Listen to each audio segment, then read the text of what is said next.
Hello friends, मेरा नाम है नवीन और आप देख रहे हैं नवीन टेक्निकल जोन। तो भाई आज हम बात करेंगे ओप्पो A53s 5G के बारे में। तो आज को हमारा टॉपिक है assistive ball settings and features, how to use. तो फ्रेंड्स किस प्रकार से अपनी यूज़ में देखिए आप एसिस्टिव बॉल फीचर्स को अपने डिवाइस में यूज़ एंड वर्क करा पाएंगे।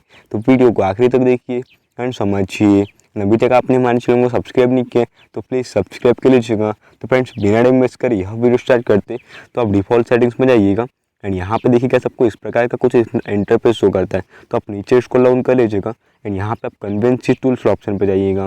देखिए यहाँ पे आप एसिस्टिव बॉल वाला ऑप्शन पे टैप कर दीजिएगा। तो यहाँ पे आप जैसे ही इसे ऑन करते गए तो आपको एक शॉर्टर जैसा आइकॉन मिलता है। तो आप उस पर जैसे ही टैप करते हैं तो आपका फ़ोन बेक हो जाता है। एंड इसका अगर आपको आइकॉन वगैरह चेंज करना है टैप मेनू, तो यहाँ से देखिए आप इसका आइकॉन वगैरह भी चेंज कर सकते हैं, जैसे back screen shot, multitasking, lock screen, home. तो यहाँ पे आप इसका आइकॉन वगैरह भी चेंज कर पाते। तो इस टाइप से देखिए आप अपने डिवाइस में यह सेटिंग्स एंड फीचर्स को यूज़ कर पाते। तो फ्रेंड्स ये था आज को हमारा टॉपिक।